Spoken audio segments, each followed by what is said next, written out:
हमारा टॉपिक है जीव विज्ञान। जीव विज्ञान में जो है तो हम जैसे वैसे पढ़ाएं तो काफ़ी टाइम लगेगा, लेकिन आज हम कुछ विश्लेषणात्मक अध्ययन करेंगे जो इम्पोर्टेंट फैक्ट हैं उन पर। कुछ हमारा टॉपिक है जो स्पेशल टॉपिक है, उसकी संरचनात्मक और अवधारणात्मक रूप से समझने की हम कोशिश करेंगे। ठीक है, तो समझिएगा। जैसे बात करते हैं जीव विज्ञान। जीव विज्ञान को बोलते हैं इंग्लिश में बायोलॉजी। क्या बोलते हैं? बायोलॉजी बोलते हैं। ठीक है, बायोलॉजी जो है तो बायोलॉजी ग्रीक भाषा का शब्द है। कैसी भाषा का शब्द है? ग्रीक भाषा का शब्द है। और बायोलॉजी दो शब्दों से मिलकर बना है। पहला है बायो, फिर है लोगस। ठीक है, बायो का अर्थ होता है जीवों से। ठीक है, बायो का अर्थ होता है जीव, लोगस का मतलब होता है अध्ययन करना। जब हम जीवों को अध्ययन करते हैं तो बायोलॉजी के अंतर्गत में आता है।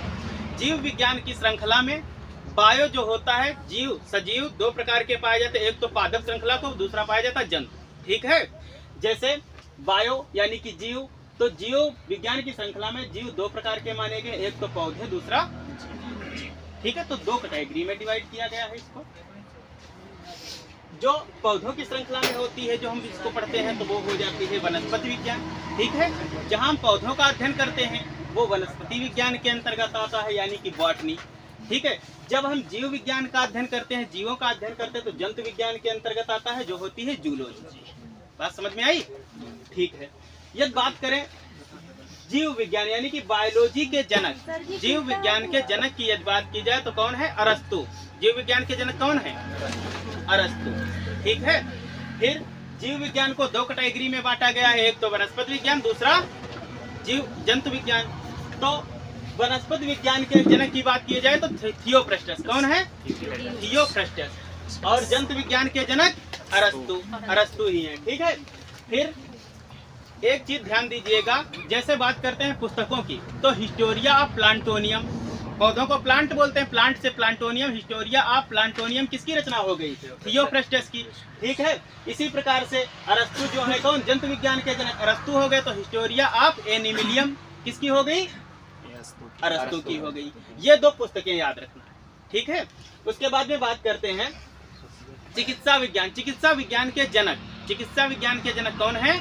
बताइए। हिप्पोक्रेटस। कौन है? हिप्पोक्रेटस। चिकित्सा विज्ञान के संदर्भ में विश्व में पूछा जाए तो होते हैं एस्क्लेपियस। कौन है? एस्क्लेपियस। एस्क्लेपियस से एक शायद कंपनी भी चल रही नेटवर्क मार्केटिंग में, एस्क्लेपियस वेलनेस। ठीक है, ये कौन थे? ये विश्व में चिकित्सा विज्ञान के जनक। इनको माना जाता है, इनको देवता माना जाता है। ठीक है, भारत में धन्वंतरि। भारत में कौन है? धन्वंतरि। ठीक, दो पुस्तकें और यहाँ पर हैं जिनकी बात करते हैं। एक है फिलॉसफिक जूलॉजिकल। कौन है? फिलॉसफिक जूलॉजिकल। फिलॉसफिक जूलॉजिकल जो पुस्तक है वो है लैमार्क। किसकी है? लैमार्क। ठीक, दूसरी पुस्तक है origin of species. Origin of species यानी कि इसको बोलते हैं नेचुरल सिलेक्शन थ्योरी। इसी में है नेचुरल सिलेक्शन थ्योरी यानी कि प्रकृति का चयनवाद सिद्धांत। प्रकृति का चयनवाद सिद्धांत ये होता है कि प्रकृति के चयनवाद सिद्धांत में प्रकृति जिन चीज़ों को चाहती है वही इस पृथ्वी पर इन्वायरमेंट में सर्वाइव कर सकती है, अन्य चीज़ें नष्ट हो जाएंगी। ठीक है, मान के चलो अभी जैसे रेगिस्तान वाला एरिया, रेगिस्तान वाले एरिया में कुछ पौधे ऐसे पाए जाते हैं जिनकी जड़ें कम गहराई तक जाती हैं, कुछ पौधे ऐसे पाए जाते हैं जिनकी जड़ें अधिक गहराई तक जाती हैं। तो अरस्तु का यहाँ पर ये कहना, इनका डार्विन का ये कहना है प्रकृति का चयनवाद सिद्धांत में कि चीजें वही सर्वाइव कर पाती हैं जिनको प्रकृति चाहती है। अब वहाँ पर पानी की कमी हो गई तो वो पेड़ सूख गए जिनकी जड़ें कम गहराई तक थी। वो पेड़ उसमें क्या है? सर्वाइव कर पाए जिनकी जड़ें कहाँ तक गई हैं? अंदर तक गई, ज्यादा अंदर तक गई। मान के चलो अभी अकस्मात इतनी ठंड पड़ जाए तो कौन सर्वाइव कर पाएगा? जिसको प्रकृति चाहेगी, जिसका टेम्परेचर सहन करने की, माइनस में टेम्परेचर सहन की करने की कैपेसिटी अधिक है। तो प्रकृति का चयनवाद सिद्धांत में डार्विन ने यही चीज प्रस्तुत की। ठीक है, यही चीजों को समझाया है कि लोग क्या यहाँ पर अपने अकॉर्डिंग नहीं, बाकी अकॉर्डिंग, प्रकृति के अकॉर्डिंग ही यहाँ पर सर्वाइव कर सकते हैं। जिराफ वाला प्रैक्टिकल इनका हाँ, जिराफ वाला भी प्रैक्टिकल इन्हीं का था। ठीक है, तो ये है प्रकृतिवाद का सिद्धांत कि यहाँ पर चीजें कैसे प्रकृति के अकॉर्डिंग चलती हैं। फिर ये जीव विज्ञान की शाखाएं, इसके बाद में जीव विज्ञान की शाखाएं आती हैं। तो जीव विज्ञान की शाखाओं के संदर्भ में यदि हम बात करें तो आप बताइएगा हमें, यहाँ पर कुछ चीजें बताइए। जैसे कवकों का अध्ययन क्या कहलाता है? नोट करिएगा, कवकों का अध्ययन। ठीक है, नोट कर रहे हैं कुछ चीजें, इनके संदर्भ में आप बात करिए। शैवालों का अध्ययन, ठीक है, शैवालों का अध्ययन, कवकों का हो गया, शैवालों का हो गया। फिर मानव शरीर में आ जाते हैं तो हो जाता है हृदय का अध्ययन, कार्डियोलॉजी। ठीक है, ये शाखाएं इनको याद करना। रक्त का अध्ययन, रक्त का अध्ययन हो जाएगा। रक्त के साथ में हो जाएगा रक्त, रक्त का अध्ययन हो जाएगा। रक्त के बाद में आ जाते हैं कोशिका का, एक रक्त परिसंचरण तंत्र का,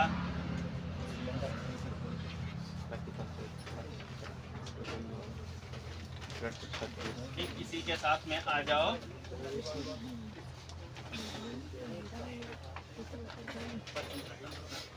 चलो इसमें आ जाओ बालकों का। चींटियों का अध्ययन क्या कहलाता है? कीटों का अध्ययन, सांपों का अध्ययन, ठीक है, सांपों के साथ में पक्षियों का अध्ययन, हड्डियों का,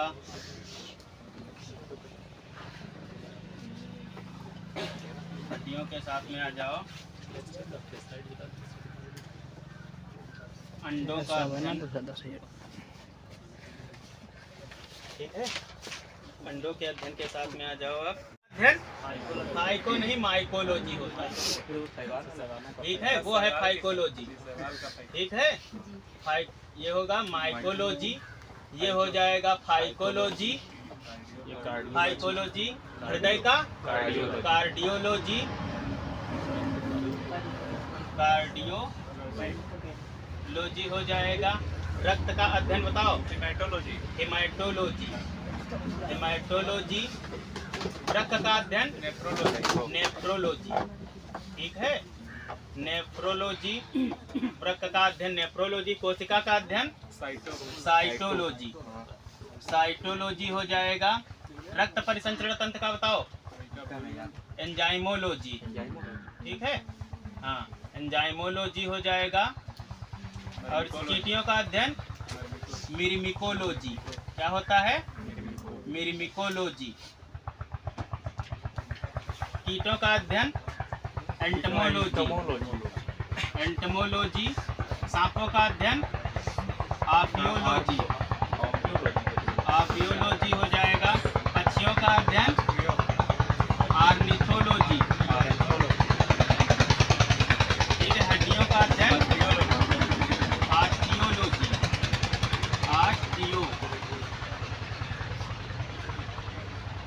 आस्टियोलॉजी हो जाएगा।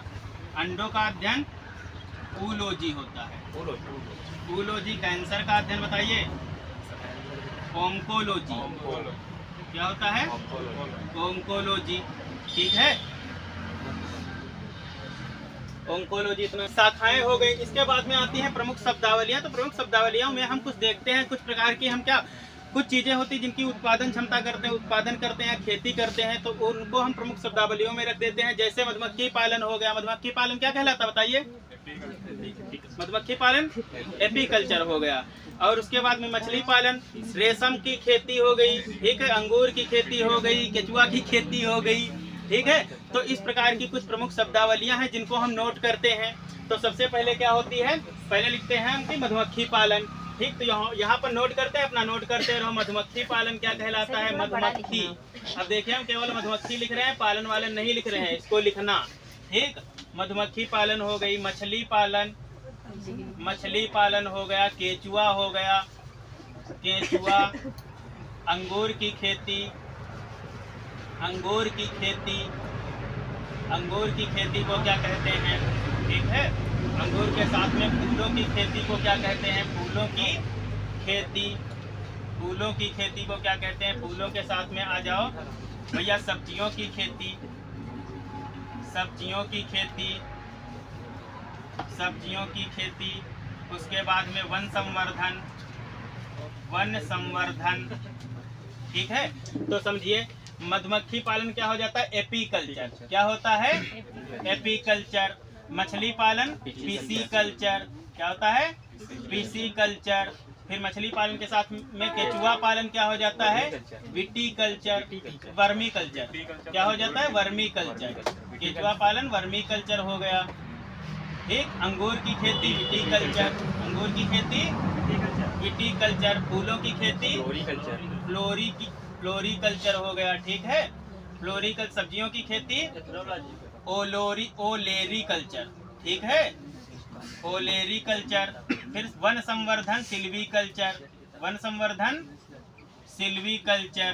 ठीक है, यहीं पे एक और लिखिए, फलों की खेती क्या होती है, फलों की खेती पोमोकल्चर। ठीक है, एक चीज समझिएगा, अभी बता रहे हैं, फलों की खेती पोमोकल्चर। देखिए समझिएगा भैया, बागवानी क्या होती है, हार्टिकल्चर। बागवानी हो गई हार्टिकल्चर। ठीक, हार्टिकल्चर। अब समझिएगा थोड़ा, अभी भैया बोले, क्या बोले, फलों की खेती पोमोलॉजी बोल रहे हैं। ठीक है, समझिएगा कल्चर और लॉजी में डिफरेंस। जब बात की जाए अध्ययन की, मैंने पहले ही बताया है, जहां पर लोगस या लॉजी लगा होगा वो उसका मतलब हो जाता है अध्ययन। ठीक है, तो फलों की, अब खेती की बात की जाए तो खेती क्या हो जाती है, कल्चर। ठीक है, तो कल्चर लगा होगा तो खेती, लोगी लगा होगा तो अध्ययन। बात समझिएगा। ठीक है, तो ये प्रमुख हो गई शब्दावलियां। इन शब्दावलियों को आप याद रखेंगे और थोड़ा ध्यान दें, समझिएगा। जीव विज्ञान जो है, तो जीव विज्ञान में मैंने बताया जीव को कितने, एक तो होते हैं सजीव, दूसरे होते हैं निर्जीव। ठीक है, तो सजीव की जो संरचनात्मक इकाई होती, सबसे छोटी इकाई बताइए क्या होती है, कोशिका। सजीव की सबसे छोटी इकाई कोशिका। कोशिका से मिलकर के बनते हैं ऊतक, ऊतक से मिलकर के बनते हैं अंगक, अंगक से बनते हैं अंग, अंग से मिलकर बनता है अंग तंत्र, और अंग तंत्र से मिलकर के बनता है शरीर।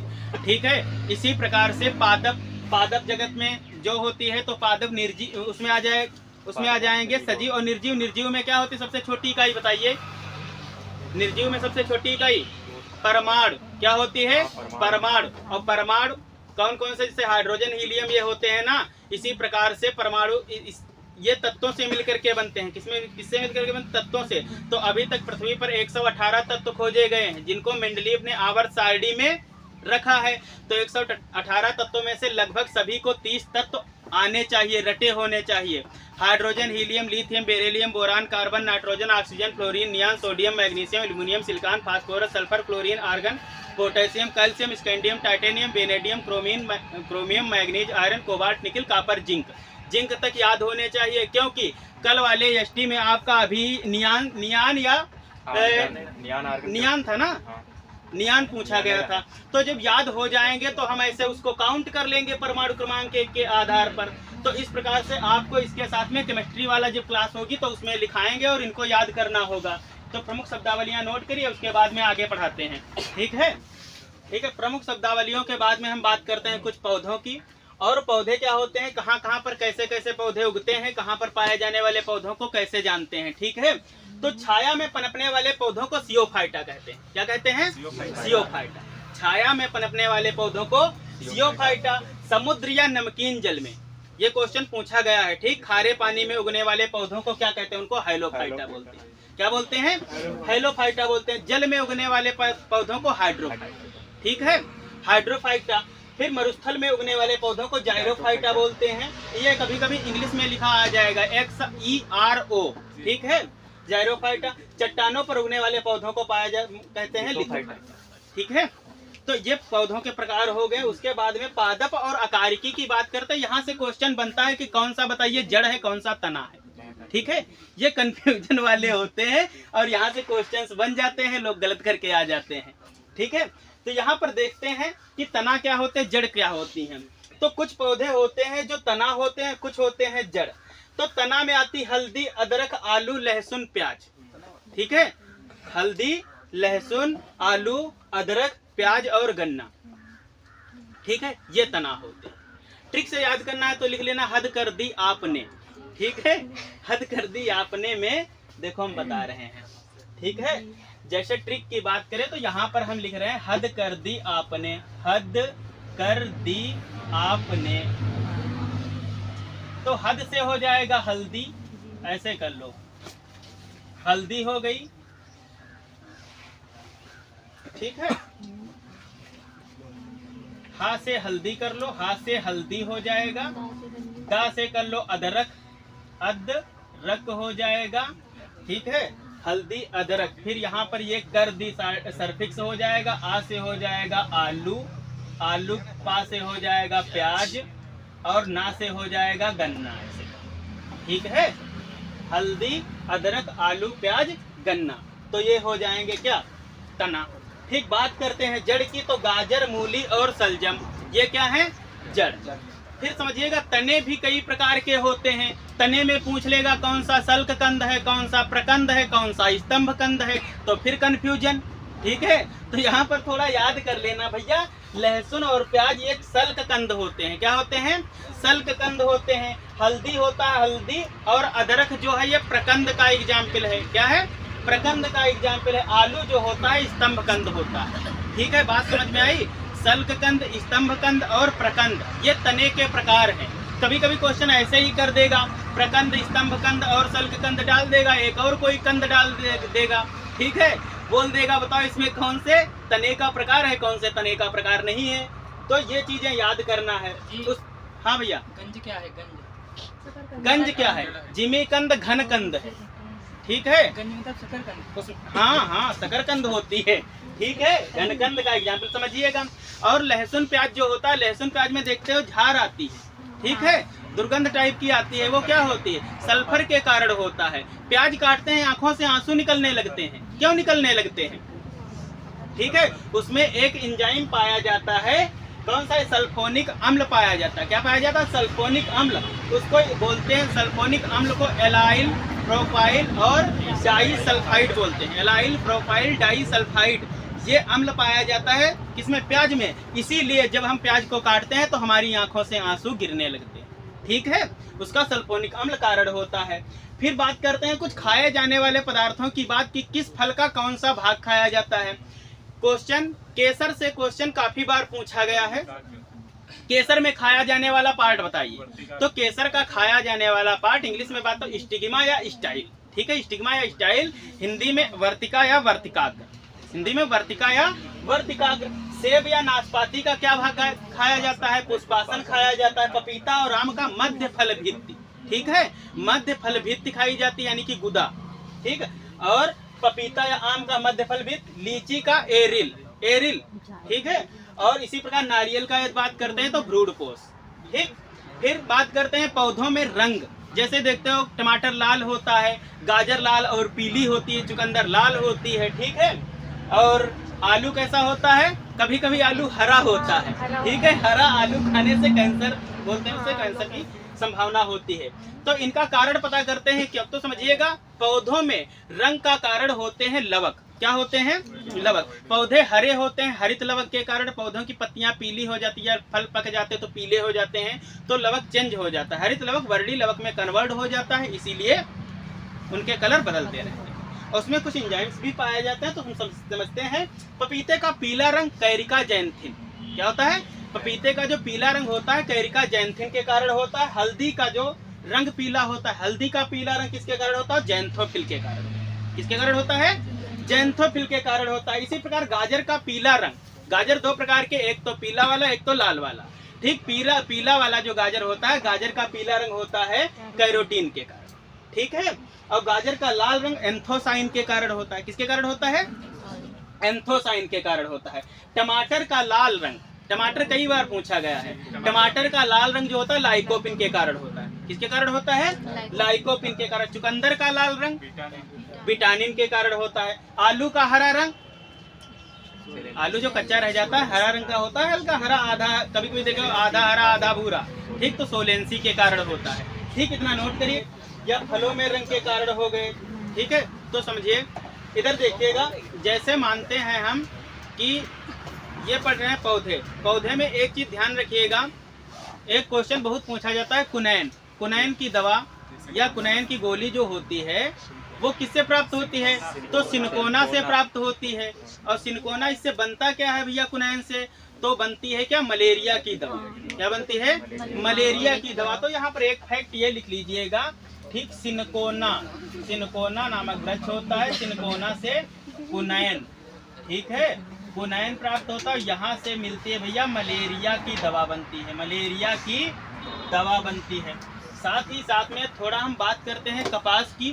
तो कपास में ये देखा जाए तो कपास को सफेद सोना भी कहते हैं। और कपास में लगभग सेलुलोज की मात्रा होती है 80%, ठीक है, 80 या 82% होती है इसकी, 91% होता है लगभग क्या, सेलुलोज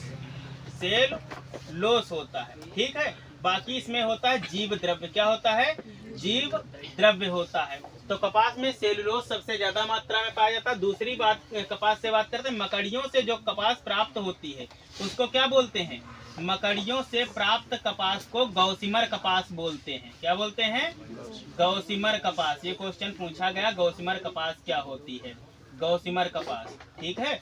तो मकड़ियों से प्राप्त कपास को गौसिमर कपास कहते हैं। फिर आ जाते हैं जंतु एवं जीव पे, ठीक। तो जंतु एवं जीव में हमने बताया है कि जंतुओं का, देखिए जंतुओं का वर्गीकरण करते हैं पहले। कौन वर्गीकरण करता है, कैरोलस लीनियस, ठीक है। तो जंतुओं का कैरोलस लीनियस 2 वर्गों में डिवाइड करते हैं, एक तो पादप जगत, दूसरा जंतु जगत, ठीक है। फिर आते हैं भैया आर्यच व्हिटेकर, ठीक। तो आर्यच व्हिटेकर ये आधुनिक वर्गीकरण के जनक कहलाते हैं। आधुनिक वर्गीकरण के जनक कौन है, आर्यच व्हिटेकर। और द्विनाम पद्धति के जनक कौन है, कैरोलस लीनियस। यदि द्विनाम पद्धति के जनक पूछा जाए तो कैरोलस लीनियस, ठीक है। और आधुनिक वर्गीकरण के जनक पूछे जाए तो आर्यच व्हिटेकर, ठीक है। तो आर्यच व्हिटेकर 5 भागों में डिवाइड करते हैं जंतुओं को, कौर, मोनेरा, प्रोटिस्टा, पादप, कवक और जंतु। पूछा गया मशरूम किसका एग्जाम्पल है, तो कवक का एग्जाम्पल है। मशरूम है, फफूंद है, तो ये कवक के एग्जाम्पल है, ठीक है, उदाहरण है। फिर यदि जंतुओं को फिर क्या किया गया है, संघों में डिवाइड किया गया है। जैसे आर्थ्रोपोडा संघ हो गया, सरीसृप हो गए, इसी प्रकार से कई से संघ बने हैं। तो संघों की बात की जाए, सबसे बड़ा संघ यदि पूछा जाए तो आर्थ्रोपोडा संघ, ठीक है। कौन सा है, आर्थ्रोपोडा सबसे बड़ा संघ है। एक क्वेश्चन इस प्रकार से, टिक और माइट जो है किस वर्ग के हैं, टिक और माइट, तो ये मकड़ी वर्ग के कीट हैं, ठीक है, कीट। तो टिक माइट जो है मकड़ी वर्ग के कीट हैं। और कीटों की बात की जाए तो कीटों के 3 जोड़ी पैर पाए जाते हैं। कितने पैर पाए जाते हैं, 3 जोड़ी पैर, मतलब कि 6 पैर, ठीक है। जुगनू देखते हो जलता रहता है, जुगनू जलता रहता है, नहीं जलता रहता है। तो जुगनू कैसे जलता है, ल्यूसेफ्रेंज एंजाइम के कारण जुगनू जलता है। कैसे जलता है, ल्यूसेफ्रेंज एंजाइम के कारण जुगनू चमकता है। बात करते हैं मच्छरों की, किसकी बात करते हैं, मच्छरों की। तो याद रखना, नर मच्छर जो होता है फूल एवं फलों का रस चूसता है, केवल मादा मच्छर खून चूसती है, ठीक है। मादा वैसे भी खून चूसती है ऐसी बात नहीं है, ठीक है, ऐसी बात है ऐसी बात नहीं है, ठीक है, समझिएगा।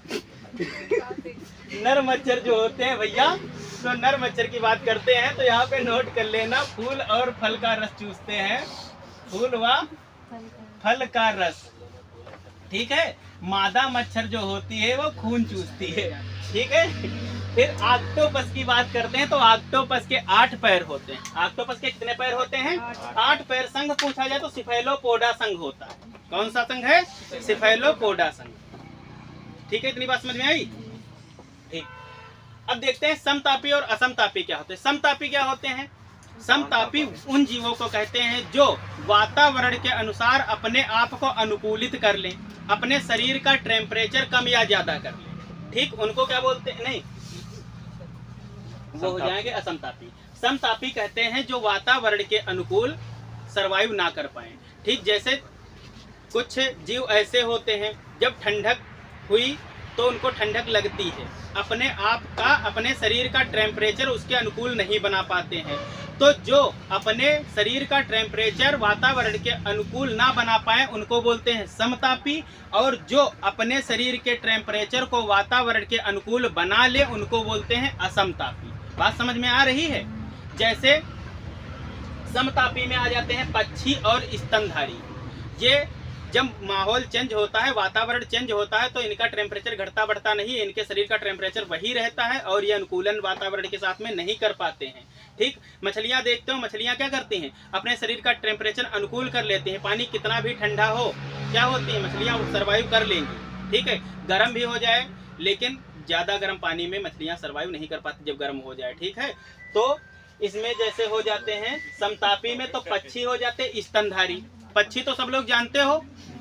स्तनधारी, स्तनधारी की क्वालिटियां होती हैं। स्तनधारी कैसे होते हैं, 4 कक्षीय हृदय पाया जाता है स्तनधारियों में।